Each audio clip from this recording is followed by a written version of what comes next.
Hi, welcome back to another episode of Tuba People TV, where we talk about Arnold Jacobs all of the time. We're here in delightful Chicago, Illinois, in what is to be our 100th interview, 100th episode. We're here with Leslie Grimm. Hi, Leslie. How are you? Great to see you. Good to see you. Leslie and I were in grad school together at Northwestern University some 3 decades ago. Like three years ago. 3 years ago. Very recently. Okay. Finishing. And Leslie is a senior lecturer in clarinet at Northwestern University, and I think Chicagoland's, certainly one of Chicagoland's most prolific clarinet freelancers.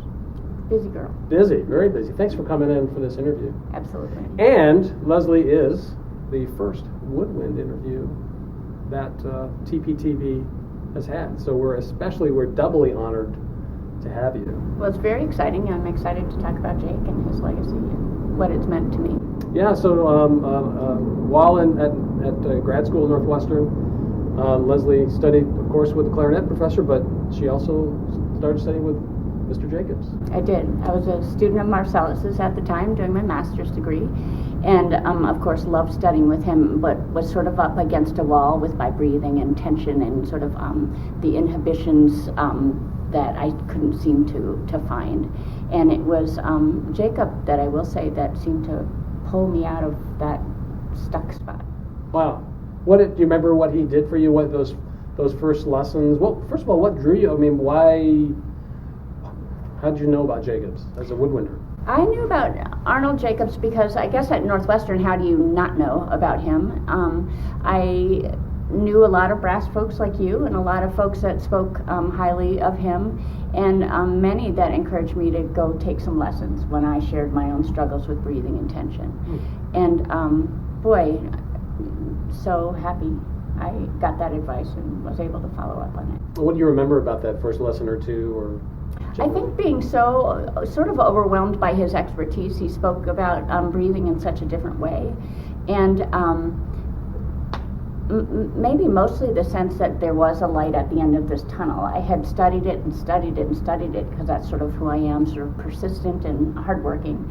But my teachers always said, "Oh, just try harder, or run more, or smoke, or just whatever, or just do anything to just relax some, or if I just were stronger or something." And so I didn't do the smoking, but I did, I was a hard worker and just could seem to get nowhere from it. And then going in to work with Jake, those first couple lessons, I actually saw that I did have the capability to take some good breaths. And I also noticed, I thought I already had a good sound, but how much better it was when the inhalation was relaxed, that the exhalation was so much more pure and beautiful.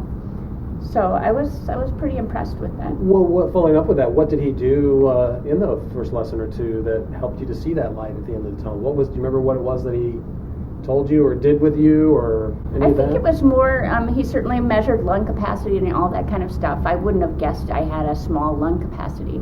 And he said I had 5 liters, which was large for a woman, and that I think just started showing me with the tubes and the spirometers and that kind of thing that I could simply take in air more easily and therefore exhale it. So he got you to through the use of the devices, the external stuff, the incentive things, he got you to take in more of that 5 liters than you had. Maybe you were only taking 2.5. Absolutely. Or something like that. Absolutely. And I think, from the way I think of it now, I don't distinguish much between how you inhale compared to how you exhale. I can, with my own students or in my own thinking with myself, I can work on either end of those, and I'm working sort of on both of them. And so in some ways, I think at that time I was just a mess about my exhalation. And so to realize that you could sort of do less at that point and work less at that point. And I think a lot of Marcellus students had that too, a lot of constriction, a lot of the body pulled down to play. We set our horn always on our knees, sort of cuddling the clarinet instead of being open and tall like a brass player. You would never do this. But we all were taught that and emulated that for some reason. And I think I realized that there were some other options. Mm-hmm. Do you find yourself teaching the same thing with your students? What do you notice in your own students that you harken back to your studies with Jake that you try to apply? I think for me, my own studies were sort of circuitous. I went to a lot of colleges, a lot of teachers. It wasn't a real consistent, steady approach from one teacher who really had the basics set for me. And so I felt that starting with Arnold Jacobs and all the work I did after that, I was someone who ended up putting fundamentals on top of some icky bedrock, and that even as I got older, I had to shred the bedrock a little bit away to just go into some really solid material that I think is really on the foundations of what Jacob taught, of just free air, a clear product in your mind and demanding the product. So when I teach, I think my students are so awesome, and I do such a good job with them only because I'm so passionate about that we need to do this in the most simple way possible, that we need to do this in a way that's going to last. I need to find you as a human. How can you do this best? And then we're just going to throw a clarinet at it. Mm-hmm. And I love doing that, and I don't know, I think I've had a great success with it. I think that's one of the things that made him so successful is he took private teaching out of the do as I say because this is what works for me into the do as I say because this is what works for humans. Yes. And just starting with you as a human. I love that. Yeah. And I love that in terms of psychology. You could go on and on about it, but to really meet my students where they are, not give them a bunch of shoulds. If they're only practicing for the clarinet world, 2 hours is not so much. If they're not practicing a whole lot, instead of saying you should practice more, it's kind of like, well, what's going on with you that's your limit, and how can we work on the tissues that are in place holding you at maybe 2 hours instead of 4, and not just so much looking for end products all the time in terms of like looking for a huge goal that's very far away, but the goal is to me the process, and it's again meeting you exactly where you are, or there sort of is no process. Mm-hmm. So it's sort of heady talk, but I think it really stems from what Jake first started me on many years ago. That's great. Leslie, you were talking about not differentiating between inhalation and exhalation, and that reminds me that it seemed like for Jacobs it was, he didn't use these words, my words, paraphrasing, as far as the air goes, garbage in, garbage out. How the air goes in is going to be more or less how it goes out. So if it's tight going in or tense going in, it's going to be tense or tight going out. Was that your experience? Very much so, and I love that I can work on both ends of that with my students and get results on both ends. I can work on the inhale. You can use blow bags. You can do all kinds of stuff to soften things up. I've studied a lot of Alexander techniques, so adding just that sort of body, just relaxation into the concept that air going in the body, and then turning that around and working with students on how they're exhaling, and we can see air coming out of the body with the use of blow bags and spirometers and things like that, and it all sort of adds up to me. Yeah, all those gadgets, they were, sometimes people get confused. They look at the gadgets as an ends in and of themselves, but they're not the end. They're just the way to get you to do what you need to do. That's what I think. It's like this process. That's all we have right now is this process. And I think I see a lot of teachers with all the spirometers lined up on their desk and stuff, and I see sometimes they'll work with their students, and I think, well, that doesn't really smell like what I'm imagining it could be or should have, or could be used as. And so I think there's really creative, clever ways of using them, or there are ways of using these gadgets in the same negative way that I used to play the clarinet, and that just work harder, instead of be open, listen, notice that, have fun with the blow bag or the spirometer or something, mm-hmm. and sort of really engage with that moment instead of, I don't know, looking down the road at that symphony job you wanted or something. Mm-hmm.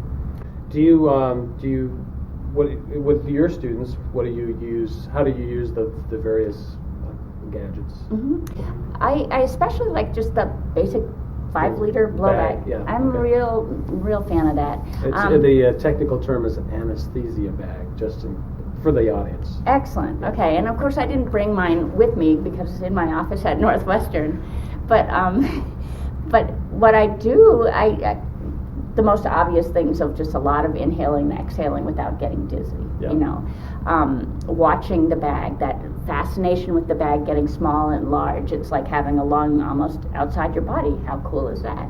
And then with the clarinet, there's so much that happens with the air that we can't necessarily know too easily when we're busy playing the clarinet. But if you have a blow bag and you're just blowing through it, and then you start, that's a simple thing to do, is to blow into a blow bag. But once I have my students or even myself start to imagine a Mozart concerto on top of that, even just visually imagine it, I'm not even singing it yet, I'm imagining the music or even looking at the music, it becomes much harder to blow in sort of an innocent way when you have this demanding thing in front of you visually also.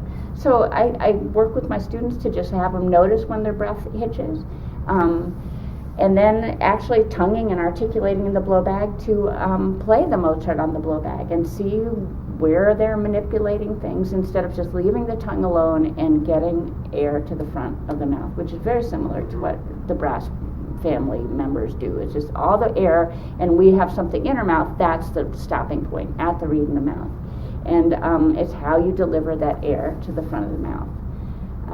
So I think the blow bag is something, I just love that. I think it's a great tool. Do you recall anything that he said, clarinet specific, with you in terms of his work with you, or was it just all just generally as you as a human?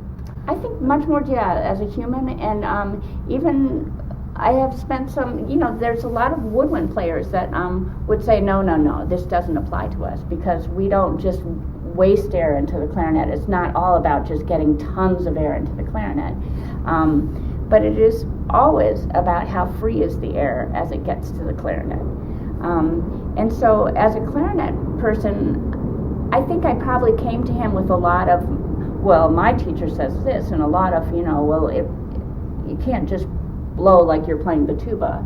So I don't really remember specific counters to that, but I know that over time I came to see that it's absolutely true. Mm-hmm. The thing about the bag and the anesthesia bag and then the spirometers is it really takes what is very subjective air, Mm-hmm. In terms of understanding what it's doing, when it's doing, where it's going, Mm-hmm. what's it feel like and all that, into making it very objective, because then all of a sudden you can see the bag getting bigger, you can see the ball going up or the piston going up. Yeah. And that's a really great thing to do. Otherwise, Jake would always say we're not wired to really monitor life within us. Absolutely. Well at all, because we have some pain receptors and that sort of thing. We're very well wired to manage life without us, Right. outside of us. And certainly neurologically, it's very twisted to be busy putting something out and taking something in. The brain is not designed to do that. Right. And it's not a successful approach. So when you would have these lessons with Jacobs, you said you noticed your sound increasing. What was that? To what do you attribute the sound increasing? I think he just got me to exhale more freely, and he did. I think it's sort of a getting rid of so much intention on my part, or intensity or something. A way of just stripping that down and coming back to a very simple. Oh, I'm someone who can let air move freely out of my mouth. Let's do that on the clarinet. And he talked about different hats of people. I remember that. Putting on Larry Combs's hat, and play that with Larry's hat, And there's something so valuable about that too. Just the notion of how your imagination can create something totally different than without your imagination. Do you think, like for us, he would sometimes, imagine just blowing out a candle. And I used to carry candles with me everywhere. So you would do that with him? Yes. So this is how... Bending the flame of the candle, blowing out the candle. Oh, so you would get into degrees of moving the flame. Yeah, because you guys, why would you do that? Yeah, we would... And that was kind of useless for me to just blow it out. Like, the real thing on the clarinet is to sustain steady, fast, small amounts of compressed air. And it's quite different from you guys in that I think you're blowing huge quantities of air, and I think we're fast, small amounts of air. I think it's more like the trumpet, more akin to the trumpet. I think so, where the tongue does a lot of compressing up at the mouth, and everything is up at the lips and the front of the mouth. Now, do you think about the tongue being compressed, or are you just thinking about a particular air thickness and speed and that sort of thing? Or what did Probably air thickness and speed, and sort of where you're placing the air. So the tongue is a derivative of that. It's not it's not a causative. No, your thoughts. Maybe my thoughts are we think like E, like maybe U as O or something like that. Definitely using vowel sounds. To me, again, that's just this human thing we're all good at. I know how to say E and A and I and U, and those are all tangible things to use for clarinet playing. Yeah. So I think the vowel sounds are very helpful. I since in the last couple of years have explored further working with Keith Underwood, who had worked with Arnold Jacobs quite a lot. And Keith has really helped me. I think Keith stands sort of firmly on the shoulders of Arnold Jacobs, that he'd be nowhere without that sort of simple but wonderful sense of air. But then Keith is a flute player, and how he learned to teach woodwind players to compress the wind at the front of the face with the tongue. I just want to stress that I don't think Keith would be there without the tutelage and prior workings of people like Arnold Jacobs. But Keith, I think, has done a lot. In my students, I use buzzing of all things, which probably makes no sense to you guys. I see the shock in the brass players in the room. But I use buzzing a lot in my clarinet lessons. I use it in my woodwind quintet coaching, and the horns look at me like I'm crazy. But I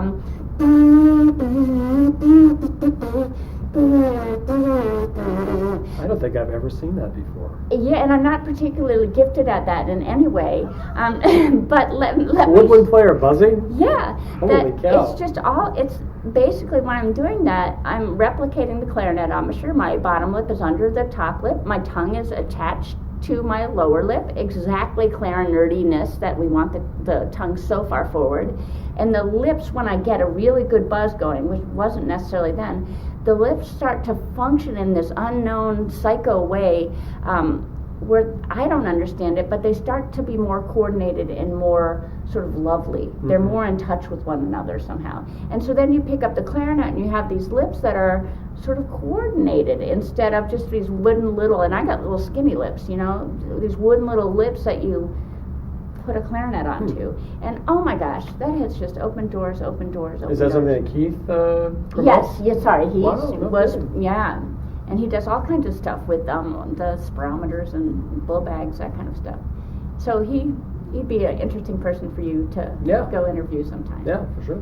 But using that buzzing, and again, like if I can get my students to buzz and I get them dancing around and buzzing, because they always want to take what I say, whether it's a blow bag or buzzing, they want to turn it into work where they go, and they're compressed in their belly, and I'm just like, no, let's dance and do it. Let's, kind of have more fun. Do a hip bebop song or something for me instead of your stupid concerto. So when you're doing that, you're sort of almost mimicking the whole tight gut method.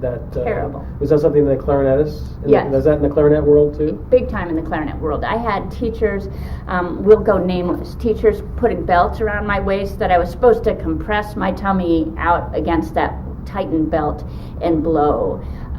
And I think disaster for already too tense clarinet player who's struggling with breathing. But it does, there's something it does to probably speed up the wind that may have some sort of immediate benefit, but I just don't see it in the long run. And then Marcellus always talked about like sort of a beer gut.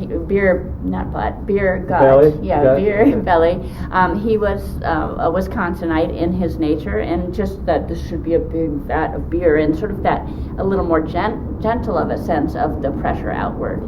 And I remember Russ Dagan was one of the teachers at the time, and he started listening more and more to what Marcellus said, and he started exploring that in his own playing, that maybe if I tense up my belly a little more, it will help my sound and what I do. And I think he felt that it did. I think I just can't buy it. I just can't buy that tension is the way to move forward in a long-term beneficial way. Did Jacobs address the tight gut with you at all? Yeah, definitely. He talked about the belly muscles. I don't know that I'm... Jelly belly? He didn't talk about it that way. Okay. I like that, though. But the stomach muscles being used for three things. One is defense. Yeah. One is just proper breathing, and the other is number 2, bathroom. Yeah, right. And so I say that to my students, and I see it just all the time. These clarinet players get into this compression battle with the whole front of the body, which I don't believe that this is separated from that. It's very hard to not close your throat if your belly is that way, and then the tongue is frozen. So I don't know exactly what to make of it, but it's certainly not something I teach at all, that my students should flex their tummy. So he got you, I mean, he addressed it, and then he got you to move away from that? Move away from that. But I think it's also been years of studying the Alexander technique, Feldenkrais method, to just like, let's leave it nice and squishy down there. Yeah, and did that, and so you noticed this in combination with the air and that sort of thing, you noticed an increase in the quality of your tone. I think so. And when you would take that to your colleagues, up at school, I think there's still some debate on it. You know, I see students, teachers working with students all the time on how they should tense up their tummy. That's in woodwind playing, but I just don't think I can subscribe to it. Yeah. You know. Well, that's really, really fascinating. I find it's so great to get your point of view. You know, because never had a woodwind player talk about this stuff before. So. And so much is just a steady, like you get something from Jake or any amazing teacher that over time you you live with it and grow with it and sort of, I don't know, it grows in you. And I think I'm so grateful for that. And I know I'm a better teacher for it. Well, we certainly appreciate you coming all the way in just for this interview. Yeah. It's been how long since 25 years maybe? At least. Yeah. So, wow. Yeah. You look great. You Thank sound you. great. You do. You're the same. Yeah. It's wonderful. It's wonderful. And I have a gift for you. This is a genuine Tuba People TV water bottle. That is too exciting. It's the 2.0 edition. I like that. We're going to change it to the Woodwind People. What? Yeah. We'll have to work on this. Yeah. Yeah, for sure. Beautiful. Thank you. We'll see how far the Woodwind series of interviews goes. Well, I will say there are many woodwind players that have worked with Jacob to great acclaim and success. So. Yeah. What prompted me to contact Leslie about this was some months ago I had come across her one of her graduate papers, and this particular paper was talking about the pedagogy of Arnold Jacobs, and so I was reading and I thought I need to email Leslie.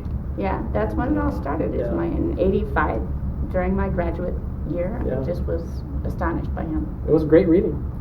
I'm sure it was really astounding. Yeah. Thanks a lot, Leslie. Thank you. It's great to see you. Yeah, good to see you. Thank you. And now back to you.